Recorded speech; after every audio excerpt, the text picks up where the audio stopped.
Damos muchas gracias al Señor de poder estar en su casa, porque realmente esta semana en casa teníamos un hospital. Estábamos todos enfermos y aún Gloria está bastante malita con el virus y les ruego que oren por ella, con mucha fiebre, mucho dolor en el cuerpo, mucho dolor de cabeza. Pero gracias al Señor estamos aquí. No estaba del todo seguro si íbamos a poder predicar hoy en la mañana, pero el Señor en su bondad me concedió ese privilegio.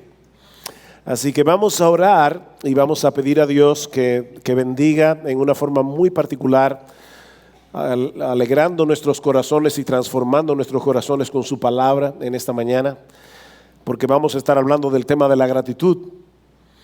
Y vamos a ver que este tema no es incidental en la vida cristiana. Nosotros tenemos que ser agradecidos. Así que vamos a orar y vamos a pedir al Señor que nos ayude en la predicación de su palabra en esta mañana. Padre, de nuevo venimos delante de ti, Señor, y ciertamente tenemos miles de razones para glorificar tu santo y bendito nombre. Sobre todas las cosas, por nuestro bendito Señor y Salvador Jesucristo. Padre, nosotros queremos que tu Espíritu Santo eche colirio en nuestros ojos en esta mañana, para que podamos ver la realidad, no como el mundo la pinta, no como el diablo la pinta, no como nuestro pecado quiere que nosotros veamos la realidad. Señor, que nosotros veamos las cosas a través de tus ojos, a través de tu palabra. Ayúdanos, Señor, en esta mañana. En nuestra debilidad te necesitamos. Danos de tu gracia y glorifica a Jesús, porque te lo pedimos en su nombre. Amén y amén. En el Evangelio de Lucas hay una historia muy conocida. El Señor Jesucristo iba camino de Jerusalén hacia Jerusalén y de repente se le aparecen 10 leprosos, 9 israelitas, un samaritano, pidiendo al Señor que tenga compasión de ellos. Y dice en Lucas 17 que el Señor Jesucristo los sanó a todos. Ahora, lo que se resalta en esa historia no es el poder milagroso de Jesús, aunque indudablemente está allí en una forma muy clara. No es la compasión y la misericordia del Señor para con aquellos que sufren. Lo que se resalta en esa historia es la ingratitud de los leprosos israelitas. Porque solo el samaritano se volvió a dar gracias. Dice en Lucas 17:15, entonces uno de ellos, porque ellos fueron sanados en el camino, viendo que había sido sanado, volvió glorificando a Dios. Noten los detalles. A gran voz, y se postró rostro en tierra a sus pies, dándole gracias. Y este era samaritano. Y respondiendo Jesús dijo: ¿y no son 10 los que fueron limpiados? ¿Y los 9 dónde están? No hubo quien volviese y diese gloria a Dios, sino este extranjero. Noten cómo Jesús conecta la gratitud con el darle gloria a Dios. Mis hermanos, esta historia pone de manifiesto uno de los más grandes defectos, y yo diría de los más feos defectos de la raza humana. O sea, tú y yo, nosotros somos la raza humana. La ingratitud. La ingratitud. Ese es uno de esos rasgos de carácter que a todos nos molesta profundamente cuando otros son ingratos con nosotros, pero que fácilmente tomamos con ligereza cuando somos nosotros los que no damos gracias. Me llama la atención cómo Pablo en su carta a los Romanos, cuando está planteando cuál es el problema fundamental de la raza humana, por qué nosotros necesitamos el Evangelio, una de las cosas que menciona es la ingratitud. Pablo dice que la ira de Dios se revela desde el cielo contra toda impiedad e injusticia de los hombres que detienen con injusticia la verdad. Y Pablo dice que nosotros, todos los seres humanos, por naturaleza conocemos a Dios. Sin embargo, los seres humanos buscan todas las explicaciones posibles para no tener que darle a Dios la honra. No le honraron como a Dios, y para no tener que darle gracias. Para no tener que dar gracias. En el Nuevo Testamento a los creyentes se les exhorta una y otra vez a ser agradecidos. Filipenses capítulo 4, versículos 6 y 7. Por nada estéis afanosos, sino sean conocidas vuestras peticiones delante de Dios en toda oración y ruego con acción de gracias. Y la paz de Dios, que sobrepasa todo entendimiento, guardará vuestros corazones y vuestros pensamientos en Cristo Jesús. Ven delante de Dios con tus peticiones, pero no olvides las acciones de gracias. Colosenses capítulo 3, versículo 17. Todo lo que hacéis, sea de palabra o sea de hecho, hacedlo todo en el nombre del Señor Jesús, dando gracias a Dios Padre por medio de Él. Mira, mi amado hermano, si tú vas a hacer algo y después que lo hagas tú no puedes darle gracias a Dios por haberlo hecho, no lo hagas. Porque Pablo dice aquí que todo lo que nosotros hagamos, sea de palabra o sea de hecho, debemos hacerlo en el nombre del Señor Jesús y debemos darle gracias a Dios Padre por medio de Él. Primera Tesalonicenses 5:18. Dad gracias en todo.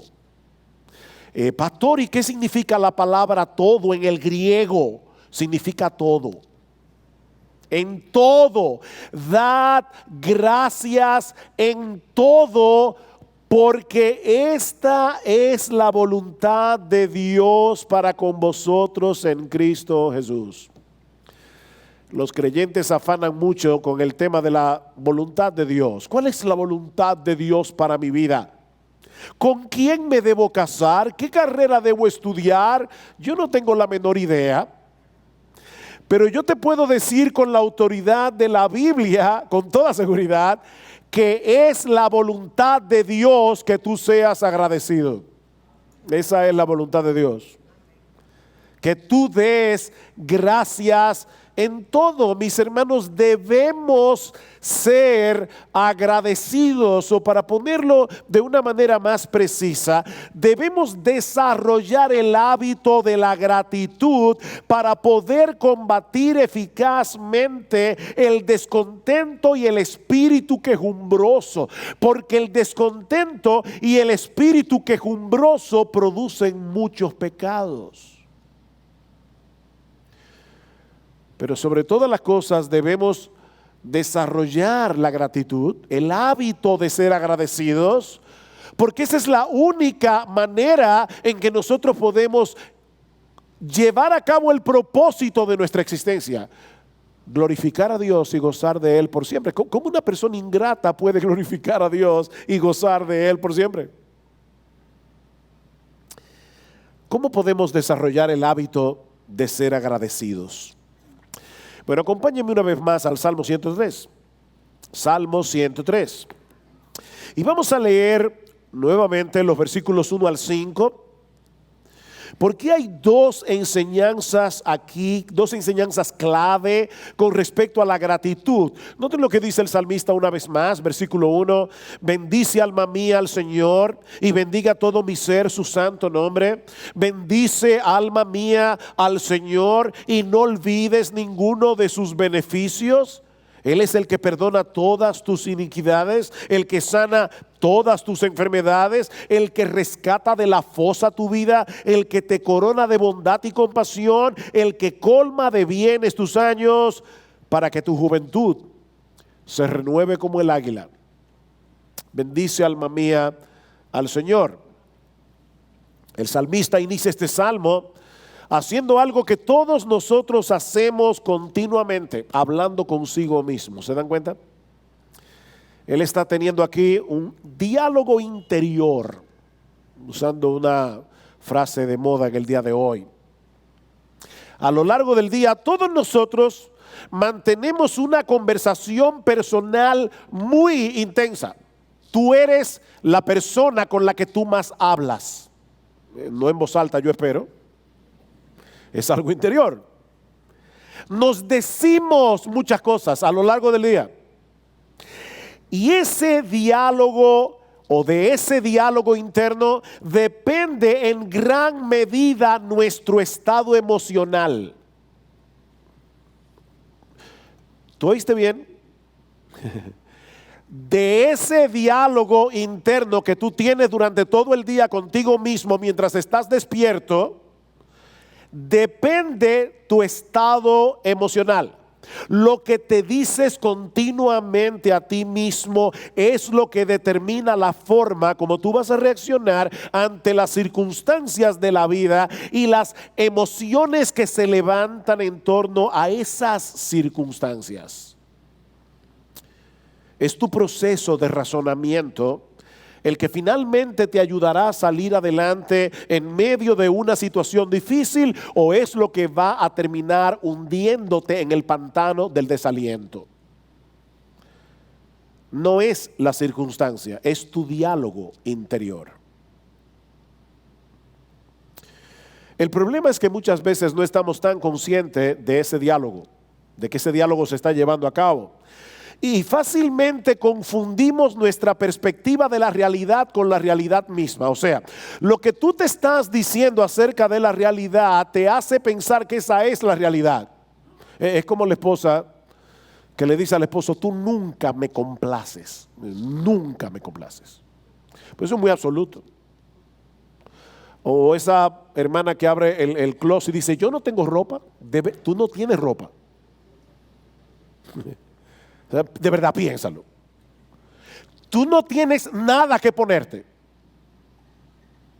De verdad.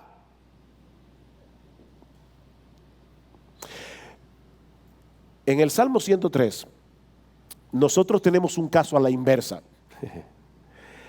Aquí encontramos al salmista diciéndole a su alma, ordenándole a su alma, es una orden, que traiga a su memoria todos los beneficios que ha recibido de la mano de Dios, y que le alabe por eso con todo su alma, con todo su corazón, con todas sus fuerzas.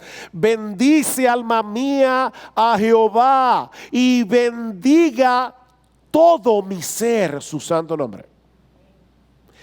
Todo mi ser. Nosotros no sabemos ¿cuáles fueron las circunstancias en que David escribió este salmo? Tal vez estaba atravesando por un tiempo de apatía espiritual, o tal vez estaba en una situación dificultosa y necesitaba traer a su mente las bendiciones que había recibido en el pasado de la mano de Dios para volver a encender su aparato emocional. No lo sabemos. Lo que sí sabemos es que él no quería darle a Dios una alabanza fría, una alabanza mecánica. Entrad por sus puertas con acción de gracias, por sus atrios con alabanza, dice el Salmo 100.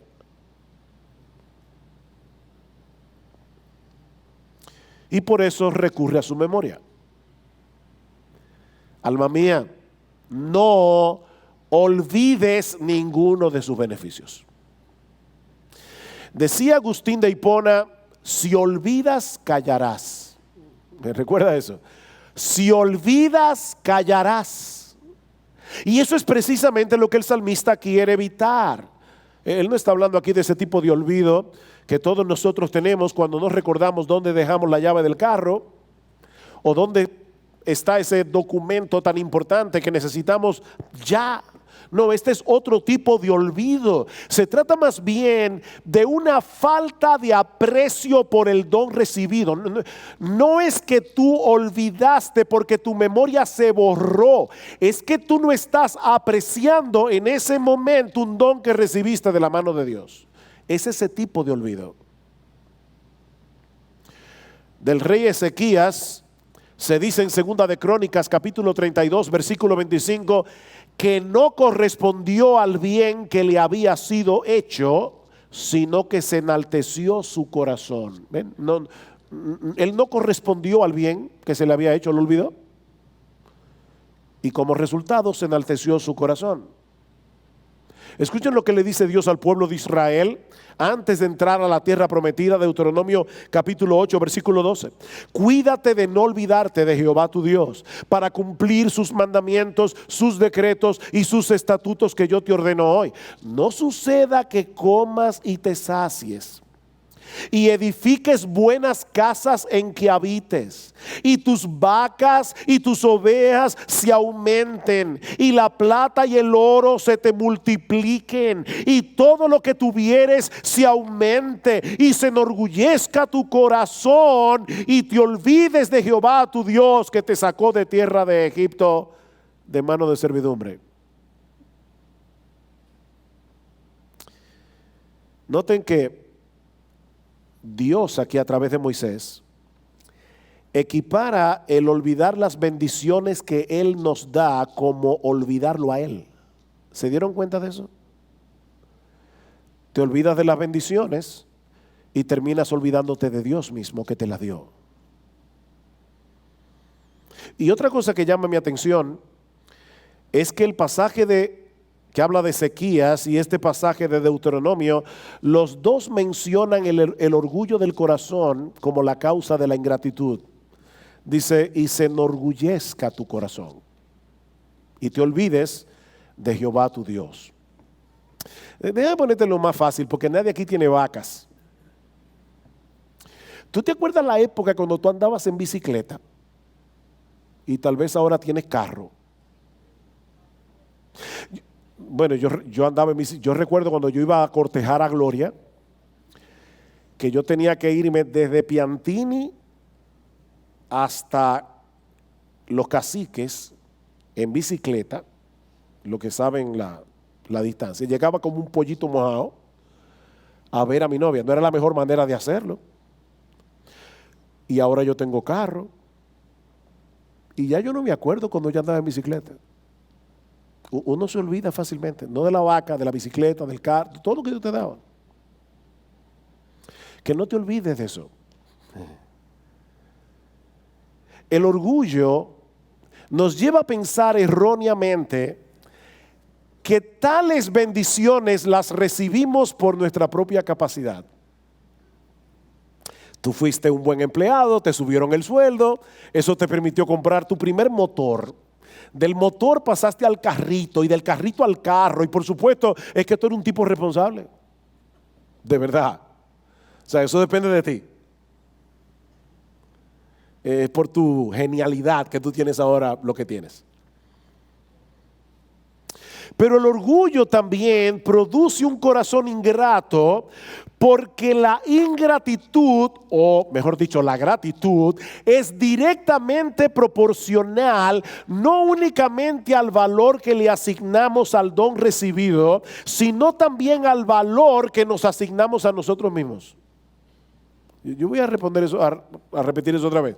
La gratitud es directamente proporcional, no solamente al valor del don que tú recibes, sino también a cómo tú te ves a ti mismo.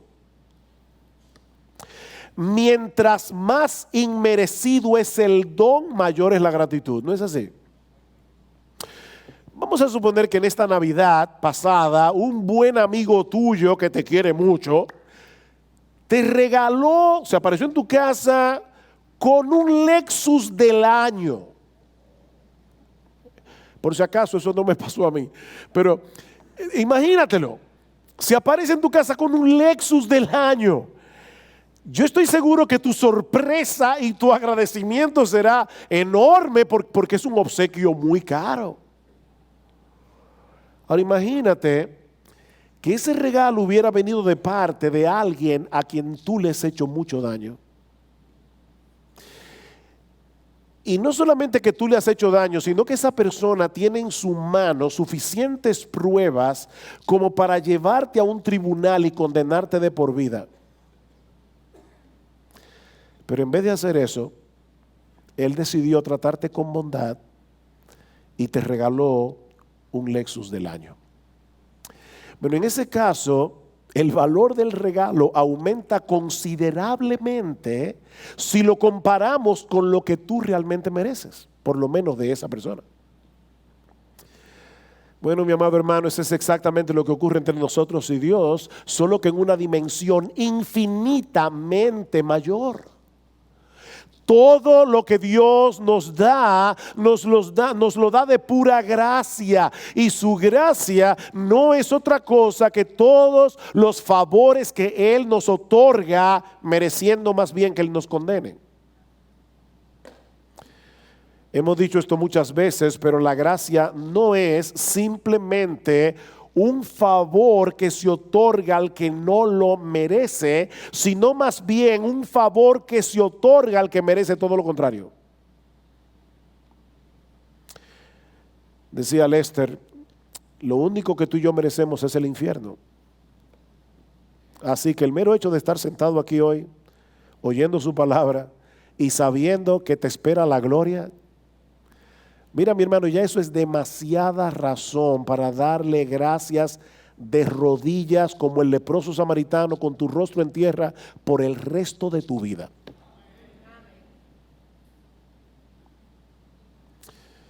El salmista estaba consciente de que era un hombre pecador. De hecho, su primer motivo de acción de gracias es: tú eres el que perdona todas nuestras iniquidades. Y eso nos lleva a nuestro segundo encabezado. Ya dijimos que para ser agradecido, si tú quieres desarrollar el hábito de ser agradecido, tú tienes que ser intencional. Recuérdate a ti mismo todas estas cosas que hemos hablado ahora. Pero en segundo lugar, este salmo nos enseña que si tú quieres desarrollar el hábito de ser agradecido, también tienes que ser específico. Tienes que ser específico. Imagínate que tú vas a la casa de alguien, vamos a suponer que es un pastor, porque tienes un gran problema y tú no sabes qué hacer, necesitas ayuda, necesitas consejo. Y este pastor o este hermano de la iglesia no solamente te dedica horas y horas para escucharte con paciencia, para darte buenos consejos, sino que todo el tiempo que tú estás en su casa, su hospitalidad excede lo que normalmente tú esperarías en un caso así. Te tratan como si tú fueras un rey en esa casa. Y al final, cuando tú te vas, le dices al hermano: mira, gracias por todo. Gracias por todo. Yo no creo que esa es una expresión congruente con el favor recibido. Tienes que ser específico. El salmista no se limita a decirle a Dios: Señor, muchas gracias por todas tus bendiciones. Gracias por todo. No, el salmista es muy específico. Versículo 3.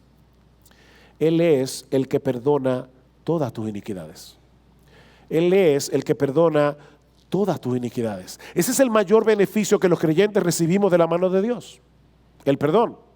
Porque el pecado es el mayor de nuestros problemas. Ayer, cuando estábamos en la mesa orando por los alimentos y todos nos sentíamos bastante mal en casa, una de las cosas por las que orábamos al Señor era: Señor, ayúdanos a recordar que este malestar físico en realidad no es nuestro mayor problema. Nuestro mayor problema es nuestro pecado.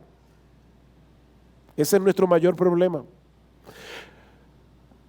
El problema de ese problema es que la mayoría de las personas no está consciente de ese problema.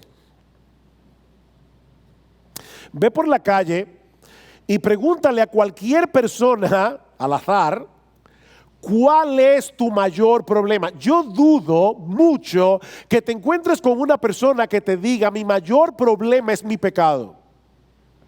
Mi mayor problema es mi orgullo, mi soberbia, mi egoísmo, mi maldad.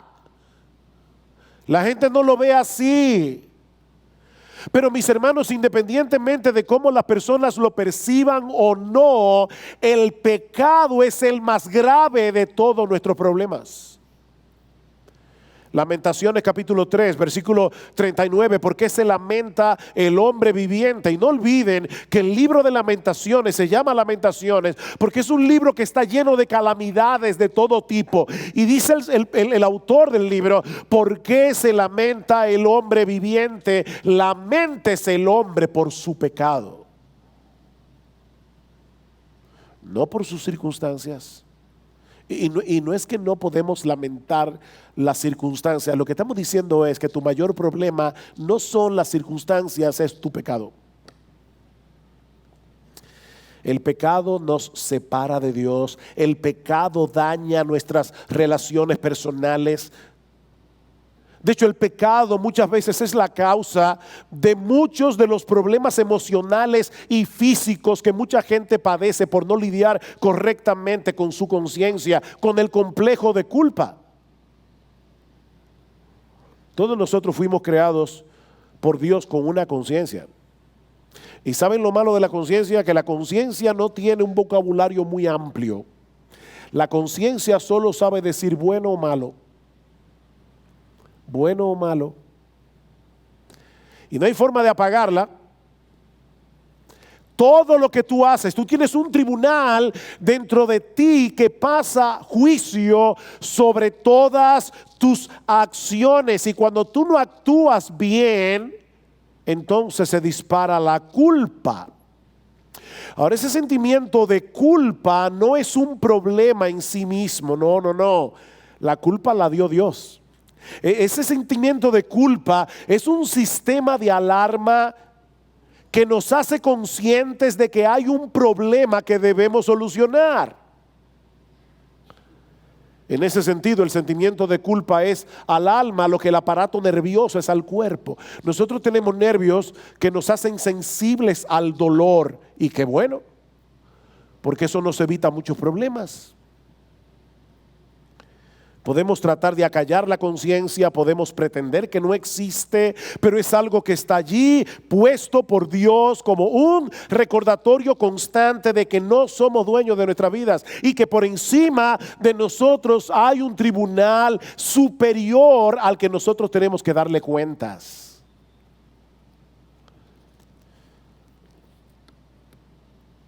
Y cuando una persona no maneja bien su complejo de culpa, es increíble la cantidad de problemas físicos y emocionales que puede llegar a tener. La buena noticia es que ese mismo Dios que puso en el hombre una conciencia que nos convence de pecado, ha provisto un remedio eficaz para ese problema. ¿Y a qué precio?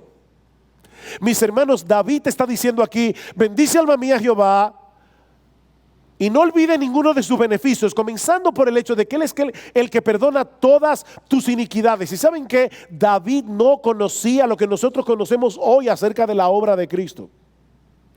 David no sabía en ese momento que la segunda persona de la Trinidad se iba a encarnar en el seno de una virgen para hacerse hombre y llevar nuestra vergüenza y nuestra culpa en la cruz del Calvario, para que hoy todos nosotros podamos estar aquí disfrutando del perdón de nuestros pecados. ¿Saben que todos los pecados que fueron perdonados en el Antiguo Testamento fueron perdonados a crédito? ¿Cómo fue que Dios pudo perdonar el pecado de Abraham, el pecado de David, el pecado de todos los santos del Antiguo Testamento si Cristo no había muerto en la cruz? A crédito. Todos esos perdones estaban a la espera de que Jesucristo derramara su sangre en la cruz del Calvario. Pero tú y yo no disfrutamos de un perdón a crédito. Tú y yo disfrutamos de perdón, punto.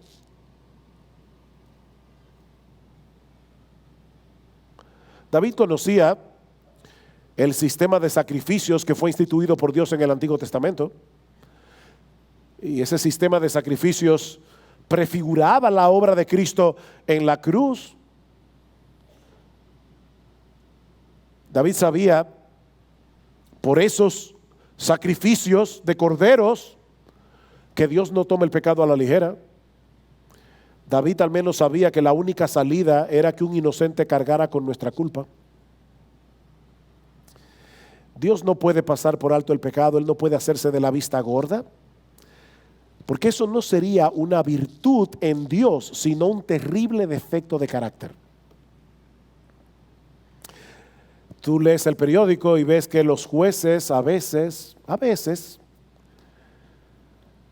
dejan ir a un criminal, porque es un criminal de cuello blanco.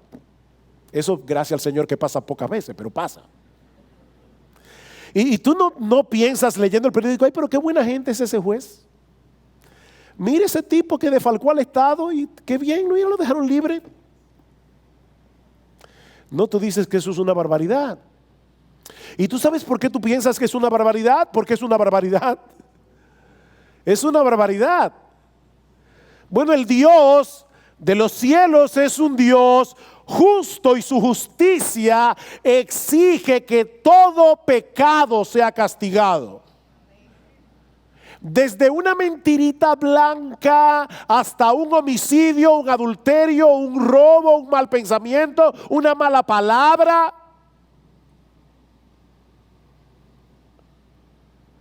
Pero nuestro Dios es también amante y compasivo.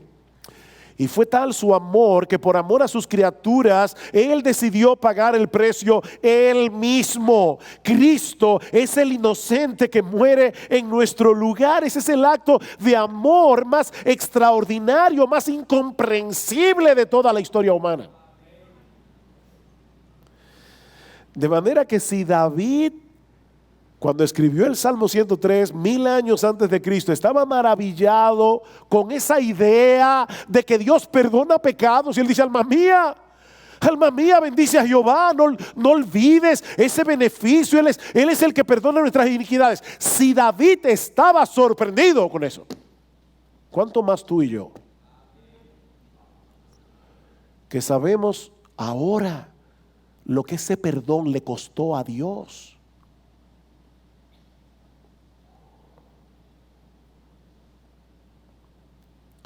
¿Cuántos pecados te perdonó Dios en el 2018?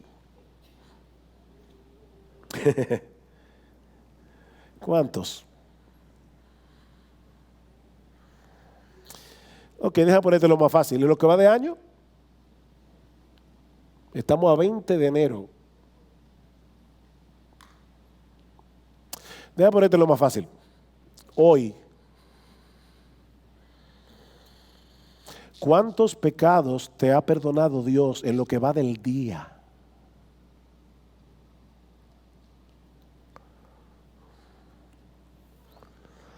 No tenemos que tratar de acallar nuestras conciencias con subterfugios psicológicos baratos para tratar con el complejo de culpa.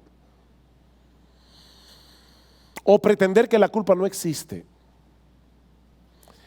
Porque nosotros sabemos que nuestro Dios es bueno y perdonador.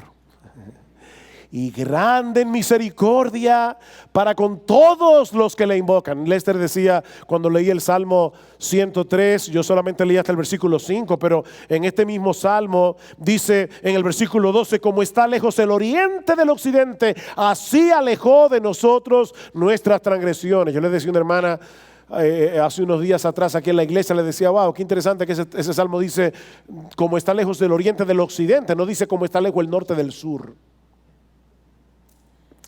Porque si tú vas al norte, llegas al polo norte, si vas al sur, llegas al polo sur, pero si te vas al este, siempre habrá un este por delante.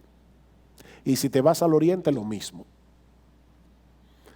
Es que Dios alejó infinitamente nuestros pecados de sí, porque los cargó sobre la espalda de su Hijo. Dios es el que perdona todas tus iniquidades. Dale gracias a Dios. Pero Él también, dice el salmista, es el que sana toda tu dolencia. Perdón, el que nos rescata, yo estoy mal.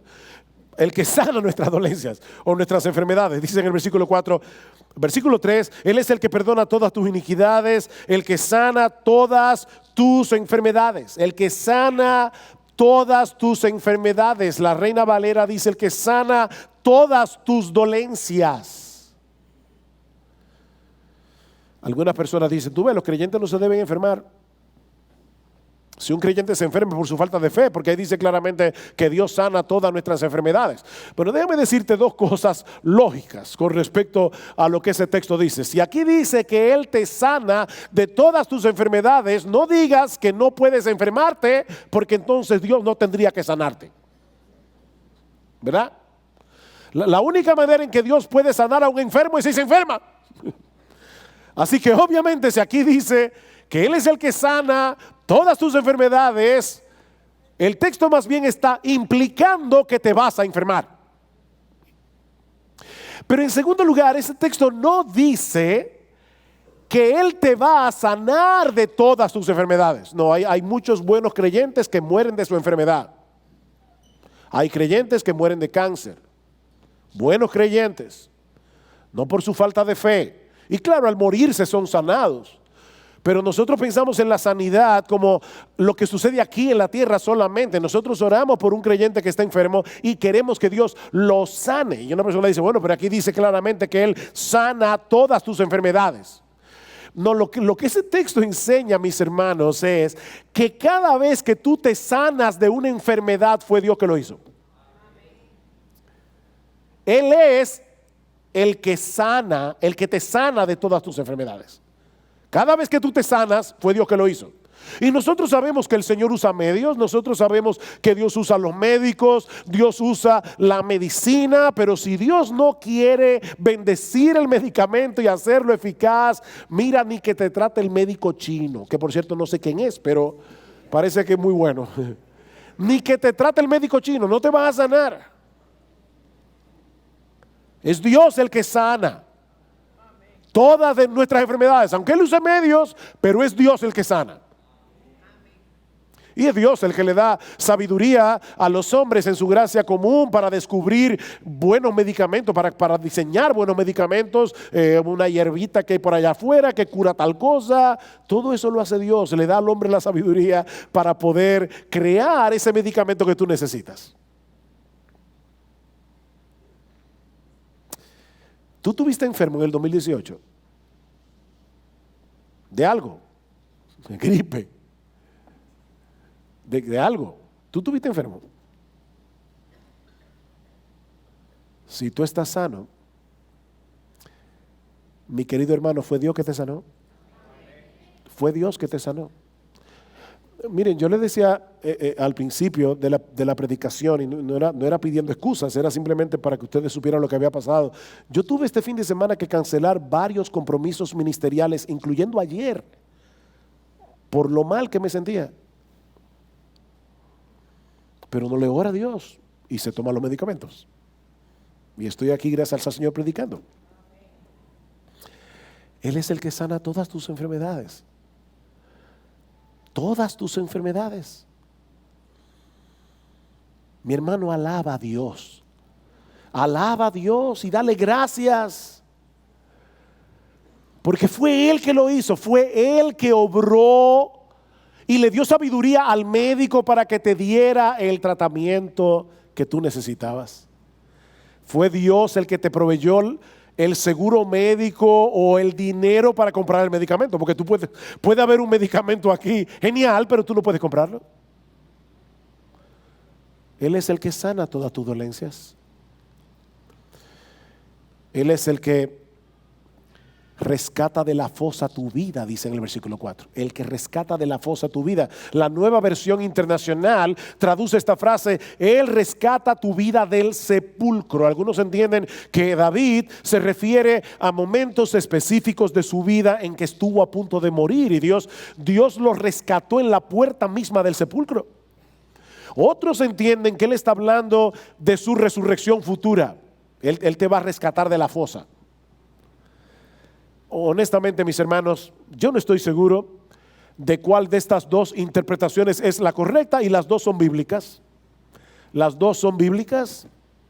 A lo largo de nuestra vida, Dios nos libra de la muerte en ocasiones de las que ni siquiera nos enteramos.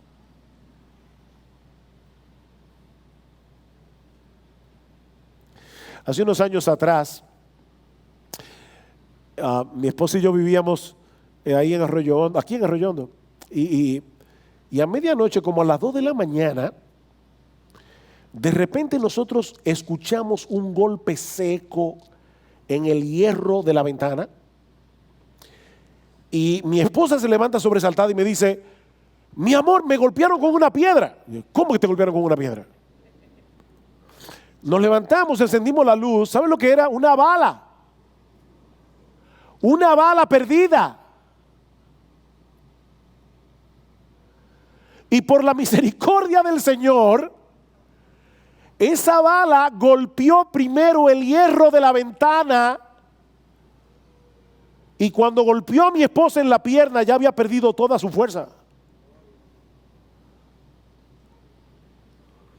Tú sabes las veces que de tú haber salido de tu casa 2 minutos más tarde hubieras tenido un choque.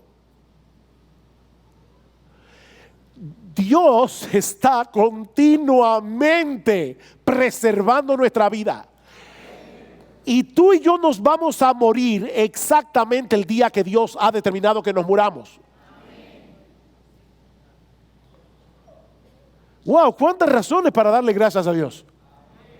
Cuántas razones para darle gracias a Dios. Y sabemos con toda certeza que algún día la voz de Cristo se oirá desde los cielos y los que están en los sepulcros oirán su voz. Y nos levantaremos con un cuerpo glorificado para no ver muerte nunca más. Él es el que rescatará de la fosa tu vida. Él es el que rescata de la fosa tu vida. Oh, qué misericordioso es nuestro Dios. Cuántas razones para darle gracias.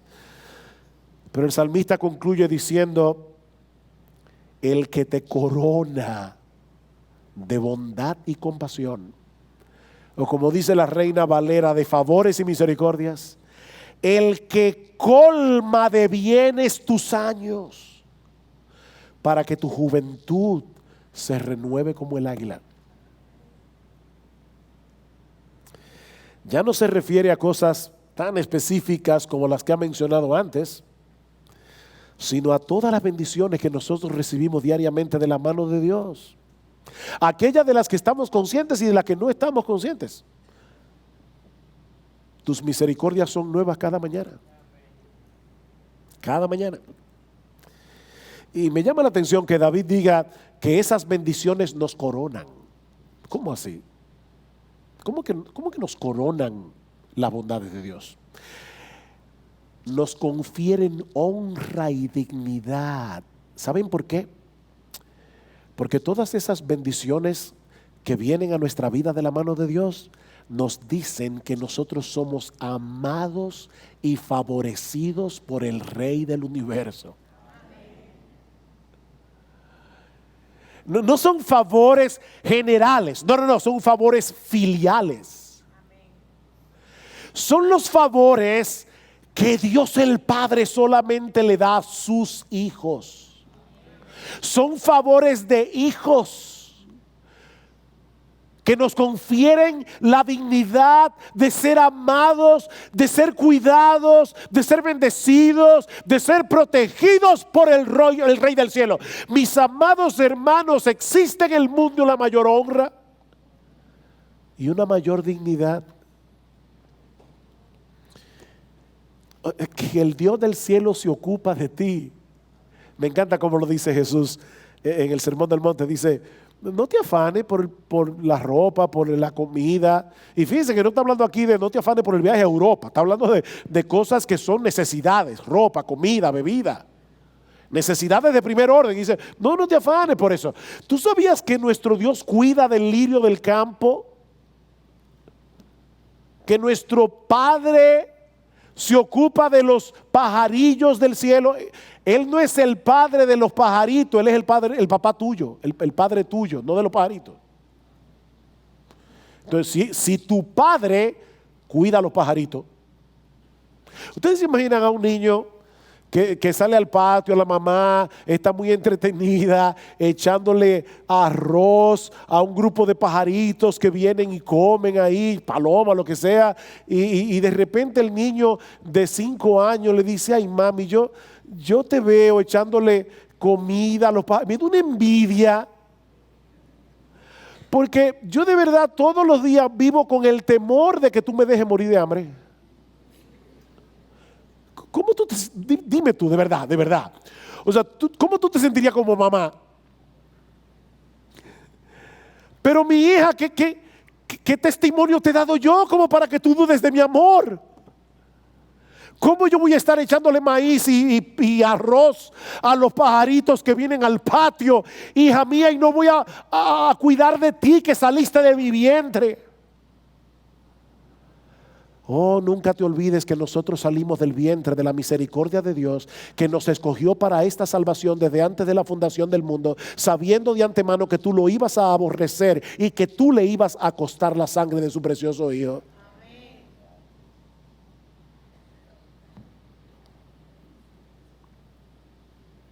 Oh, Dios no solamente nos da lo que necesitamos, Él nos da mucho más.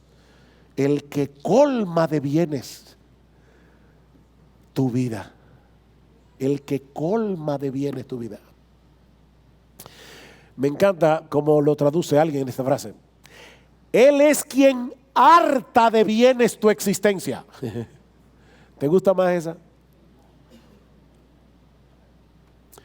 ¿Qué dice Santiago en Santiago 1:17? Todo don perfecto desciende de lo alto del Padre de las luces, en el cual no hay mudanza ni sombra de variación. Todo don perfecto desciende de lo alto. O como dice el Salmo 23, ciertamente el bien y la misericordia me seguirán todos los días de mi vida. La palabra hebrea que se usa allí significa perseguir. Dios te está persiguiendo con sus bondades. Porque Él sabe que en nuestra necedad muchas veces nosotros andamos por caminos donde nos alejamos de sus bondades. Y Él te persigue con ellas. Y es por esas bendiciones de Dios que nuestras almas se mantienen vigorosas y verdes, nuestras almas, a pesar de los años. No malinterpretemos lo que dice el versículo 5. Dice, para que tu juventud se renueve como el águila. ¿En qué sentido? ¿No debo tener arrugas? No. Eso no es lo que el texto está enseñando. Pero escucha lo que dice el Salmo 92. El Salmo 92 dice: el justo florecerá como la palma, crecerá como cedro en el Líbano, plantados en la casa del Señor, florecerán en los atrios de nuestro Dios. Aún en la vejez darán frutos, estarán vigorosos y muy verdes, para anunciar cuán recto es el Señor, mi roca, y que no hay injusticia en Él.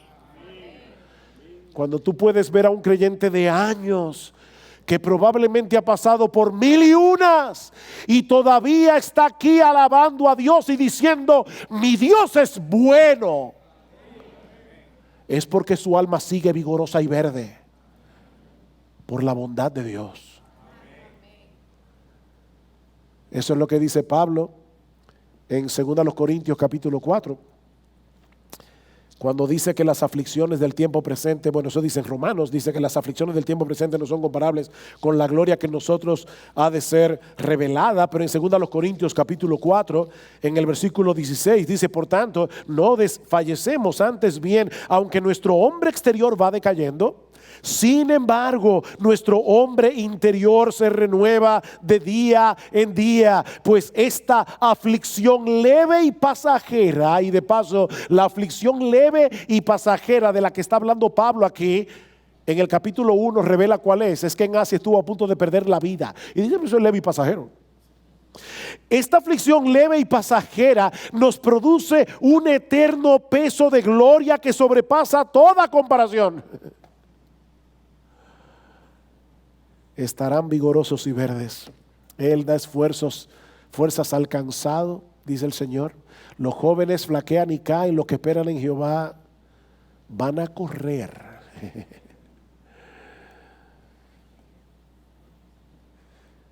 Mis hermanos, a la luz de lo que hemos visto hoy, ¿acaso no tenemos razones suficientes para alabar a Dios y darle gracias?